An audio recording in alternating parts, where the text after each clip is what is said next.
What's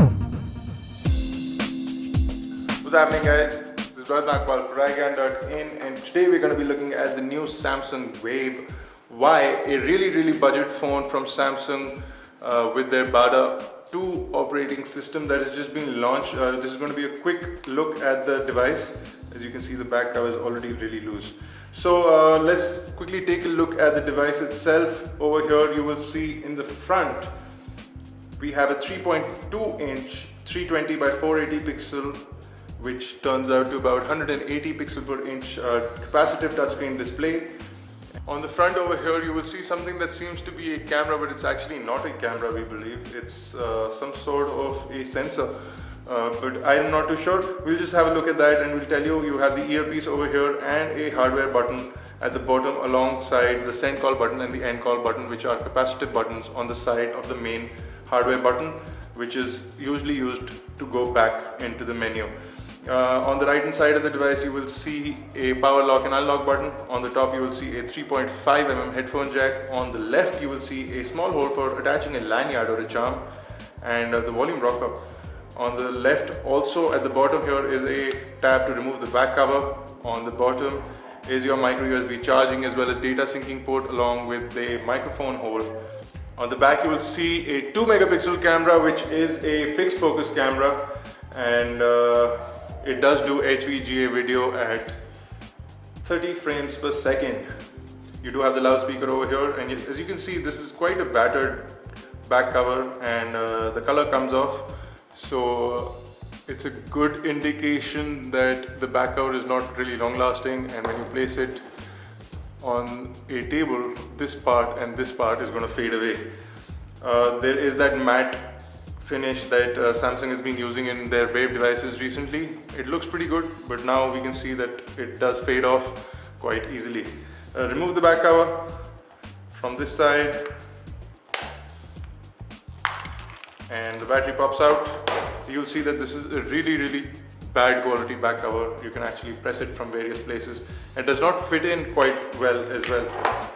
On the back you will see your SIM card slot is over here, and something somewhere. Okay, on the left over here is your micro SD card slot, and your battery of course goes in like so. So without further ado, let's quickly turn it on and take a quick look at the operating system on the Wave Y. You can see over here that the cover does not quite fit on properly. I don't know why. So there you go. It's the Wave Y, also Young S5380K. Okay, so this is the lock screen of Samsung Wave Y, and as you can see over here you have the Samsung style lock panel. You get your date and time along with weather information on the bottom left of the screen, and you get your network information on the top left with your battery information on the top right. Of course, you slide out the front panel to reveal this live panel over here, which has your live widgets. So you get your weather widget, your news widget, and of course you can add a bunch of widgets over here. You can add the calendar, and you can add favorite contacts as well. So that's good, and you can scroll through your live panels. Once you come to the main home screen, which is over here, okay, so you'll see that icons are laid out in a very Android style fashion, and of course you can move them around as well.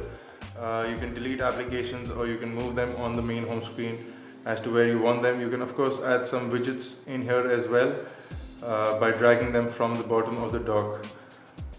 Now your bottom dock remains constant throughout the user interface, so you get your keypad, contacts, messages and menu, and you can't really customize that aspect of the main screen. When you quickly jump into the menu, you will see that the same dock remains at the bottom, except the menu changes to home and everything else remains constant. Full menu is also Android style menu layout. You get all your grids over here for applications, and you do have a bunch of applications which are pre-installed. So you get a Google search application, you get Chat On, which is Samsung's new and proprietary instant messenger between all sorts of platforms. You get Samsung apps from where you can download a bunch of applications. Picture gallery, video player, FM radio is inbuilt into this device, and of course you have voice commands, which is almost a good version of voice features on your device. I'm going to quickly go into the browser and take a quick look at the browser as well. Let's see if we can open up our website on the Wave Y. So it seems to be loading up the website without any issues. We'll just quickly let it load up all the way, and you'll be able to see that it's loaded up the website in the mobile mode, but kinetic scrolling is not as smooth as we'd like it to be. In fact, it's quite buggy. Switch to the full website over here. Let's see if it can load up the full website on this tiny little screen.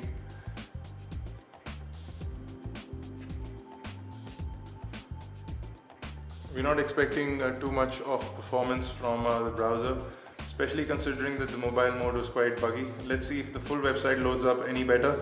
And I'm really interested in seeing panning and scrolling, as even the Wave 3 it wasn't that great. Even on the Wave W, the browser struggled with most websites. I'm just trying to wonder over here if it'll be any better on the Wave Y.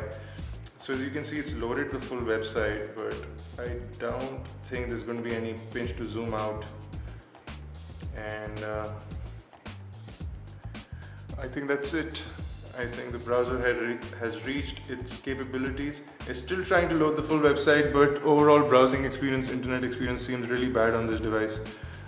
It's still loading and it's going. It's really slow and full of lag. We are on a really nice Wi-Fi connection over here with really nice speeds, but as you can see, it's really slow and it's lagging a lot. Not too happy with the browser on this device. Very slow. Let's see if we have a task manager. So we do have a small task manager, and I'm going to quickly end all applications so that the phone can resume its activity and smooth again. Okay, so let's look at the messaging panel, and I'm going to try and compose a quick message. See how that looks.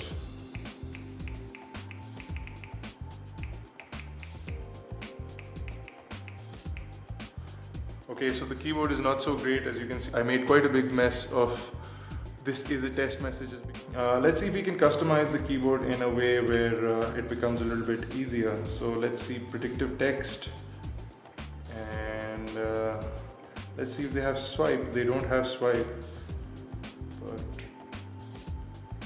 maybe continuous input is what swipe is. Let's try it now. Yep. It's almost like swipe.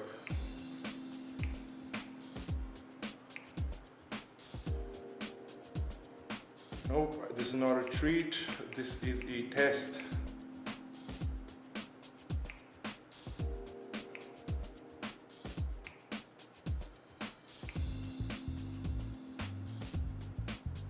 Wow, so continuous input is much better than typing on this device. As you can see, it looks and performs great. Converting it into landscape will give you a larger keyboard, possibly more room to type on, and use the continuous keyboard. So again, the on-screen keyboard is pretty good, and the device seems responsive enough for that. You can download tons of applications from the Samsung App Store. We can't access that right now because we don't have a SIM card in there, but I'm sure you can download a bunch of games and applications.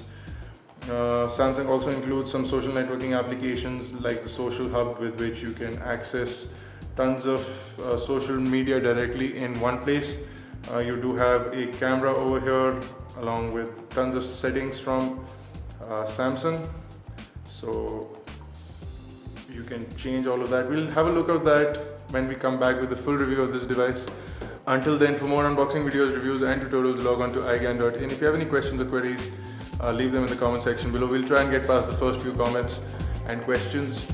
For more, you can catch us on Facebook, Twitter and on Google+. You can log on to iGyaan.in. Subscribe to our YouTube channel, youtube.com/iGyaan, youtube.com/iGyaanTV. If you like this video, guys, give it a thumbs up. It will help us go a little bit further. I'll see you guys in the next video. That'll be really soon.